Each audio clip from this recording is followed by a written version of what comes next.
Good morning. Nice to meet you all. As Francesca said, I'm a PhD student from Politecnico of Turin, and now I will present you the results obtained in collaboration with SystemX here during my visit period. So, to begin, just a brief recap of what is a connected vehicle. Connected vehicles are vehicles that can share information about what they perceive and what they are doing over a vehicular networks.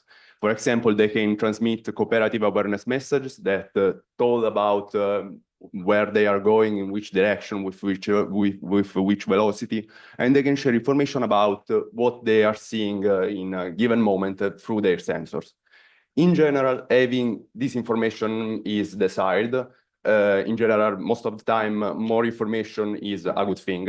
However, this is true only when we can trust the information we received. And in general, this is not the case.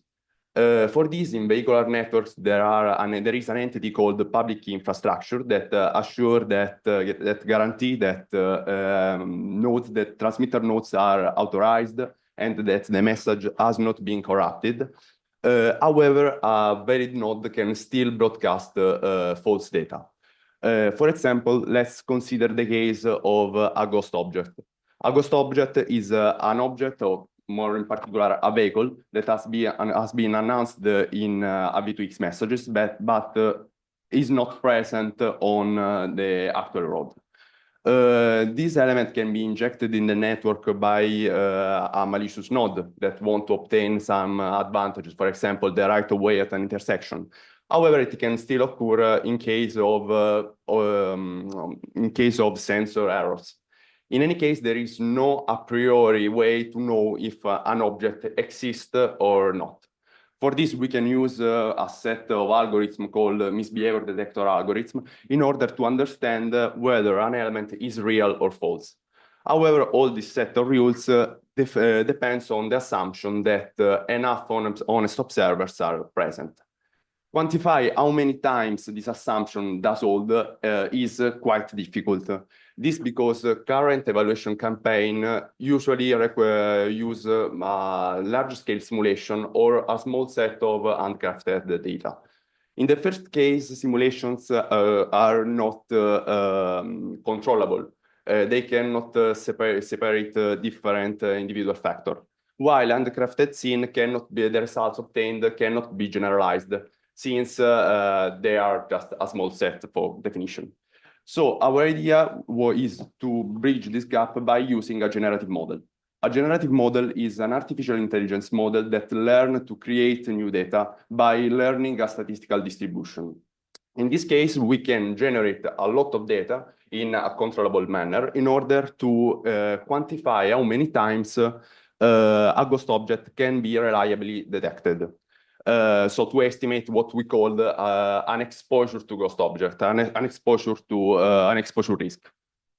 The model that we trained for this purpose is what we call its trace, and it is trained on the Waymo open motion dataset, a large dataset recorded by Waymo in California. The model is designed in order to be controllable. We can exactly say how many vehicles are present in the simulation and the road topologies we are interested in, and has been validated in order to be sure that the statistical distribution that was learned is similar to the statistical distribution of real data. In general, we use this model to generate a large set of scene for each experimental condition. We generate 1,000 scene for each one, and to model the visibility and occlusion for each vehicle in the scene. In this way, we can reliably compute the exposure risk for both for all vehicles in the scene. We considered four different. We considered an experimental condition situation is defined by the number of vehicles present that range from 4 to 25 vehicles, and the road topology. we considered three different road topologies: an highway, a four-way intersection, and a four-way intersection with building all along the road edges in order to simulate the urban area. Additionally, to study the effect of the road distribution over along the street, we consider also the case in which there is a main flow direction over the four-way intersection. So in this case, the 80% of vehicles are concentrated along a single axis of the intersection. For each experimental condition, we then model what vehicles can observe by themselves. For this, we model a set of idealized sensors mounted as the picture in the slide. A target is considered observed if it lies within the perception radius of a modeled sensor. On the contrary, it is considered as not seen if an obstacle obstructs the line of sight between the observer and the target. In this way, we can construct what we call the visibility matrix, that is just a data structure that say who can say whom. Additionally, this type of data structure can allow us to understand what happens when not all vehicles are equipped with sensor. In this case, we simply masked the raw entries in the matrix, and in this way we can understand how this exposure risk varies with this penetration rate. We study the effect of a penetration rate varying from 10% to all vehicles equipped to 100%. Using these visibility metrics, we can then compute what we call the exposure risk. We considered two different types of exposure risk. The exposure risk in the case in which vehicles share only information about what they are doing, so only CAN messages, and the exposure risk in case they also transmit information about what they perceive.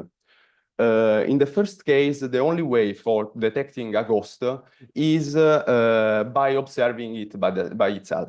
So in this case, the exposure risk is simply the average number of unseen vehicles. While in the case vehicle transmit also information about what they perceive, a ghost is detected if at least two vehicles can observe it directly. Otherwise, the rest of the network cannot understand it is a ghost or not, whether it is a ghost or not. Let's dive into the results. These are the results for the how does it change the exposure risk with respect to the penetration rate in case only CAN messages are transmitted. In general, we can say that as the penetration rate increases, the situation is safer, as can be expected. However, this the general behavior is linear and is constant over all the considered topologies. And the worst case scenario is the one with obstruction, with building over the road edges. As the number of vehicles increases, the exposure increases too. This is due to the increasing number of mutual occlusions between different vehicles. However, in case when vehicles can share also information about what they perceive, the behavior became non-linear with respect to penetration rate. In particular, it is steeper as the number of vehicles increase. Also in this case, the obstructing intersection, so the intersection with building, is the worst case scenario. This because basically are masked, eliminated some connection between line of sight from observer to target. Also in this case, however, we can observe that the behavior is more or less the same. For what concerns instead the behavior with respect to the number of vehicles, the trend is reversed with respect to the case of transmission of only CAN messages.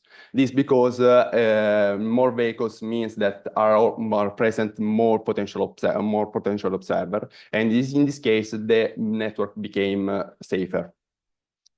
However, or as I said, the behavior of the course is more or less the same. To quantify the effect of each individual factor, then we studied how the parameters of the curves with respect to the penetration rate changes.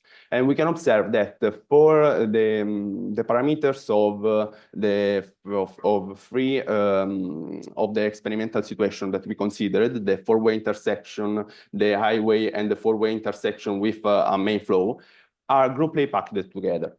The only parameters that actually matter is the presence or absence of static obstruction that make in general the situation more dangerous, more exposed to ghost object, and it needs more vehicles are needed in order to make the network safer. So with this, I have this is my conclusion. I just a brief recap. When the penetration rate increases, the network is considered in general safer. The effect of more vehicles is dependent on the fact if vehicle transmit also information about what they perceive or not. However, some future works can be done. In this case, we considered only static scene. However, we are working on considering also wall trajectories, then wall simulation, in order to understand how does it change in time too. Thank you for the attention. If you have any question, I'm here for answering.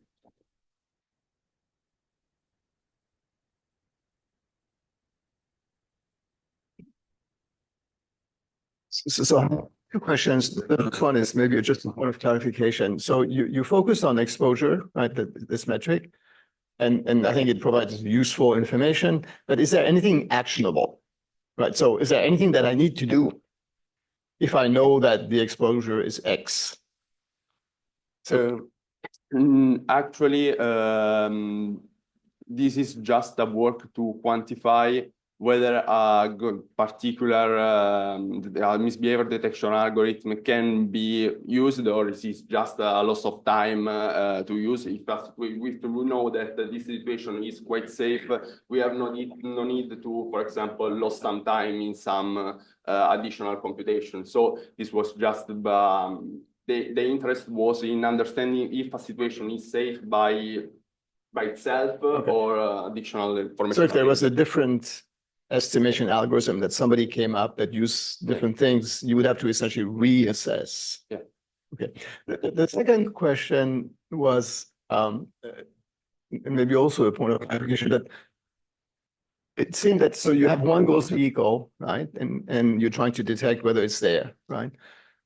But I could certainly, from a security standpoint, I could certainly envision that some of the reporting vehicles might also be colluding with whoever is advertising the ghost. And so are you also looking at that aspect? You know, what is the, you know, like in a business analysis, you look at how many people can be lying in order for you to be and still be safe, right? That all the other reporting vehicles sort of truthful, and it's only or do you have a certain percentage of reporting vehicles that could be trying to mislead you, or I wasn't sure I understood the setting. No, we assume that all other vehicles are honest vehicle, but this can be done in a future work. Okay. Thank you for the suggestion.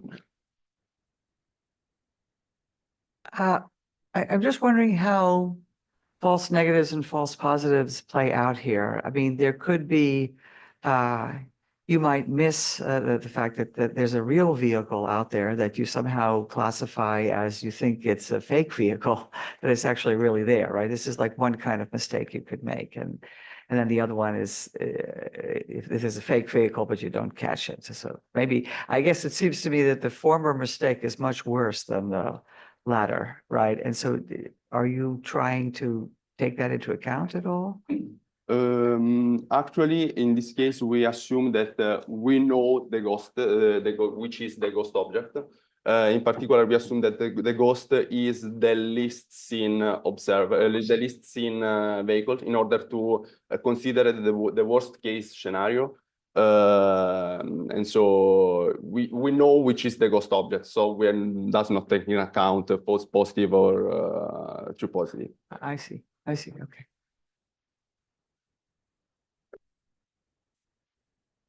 Thank you for your talk.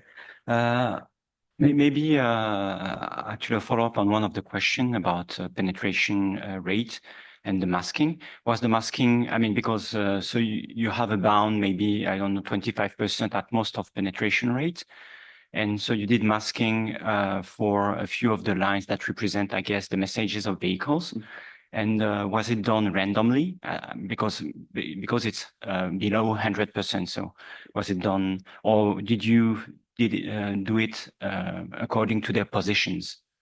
No, it was done randomly. In particular, the number of the possible combinations increase combinatorially with the number of vehicle presence and the number of vehicles to be masked. For this, we sampled a certain quantity of possible maps, and then we applied them to the visibility matrix. And then there's the exposure risk that I show you is an average of all these possible maps. Okay, but there could be worst case scenarios where I would say false messages actually report being close to the scene, I mean, to the ghost object, right? And second question, did you take into account spoofing? Is it possible to spoof actually being like some kind of object with, in order to increase, I would say, the plausibility or the penetration rate? And not really penetration rate, but the fact that, I mean, they are not reported themselves as being maybe other ghosts or other malicious actors. No, was not taken into account. Thank you for But is it possible? Or is there like some kind of authentication method that actually prevent from spoofing? Actually, I'm not sure I understand your question. Maybe I ask also someone else that knows about also V2X. Thank you.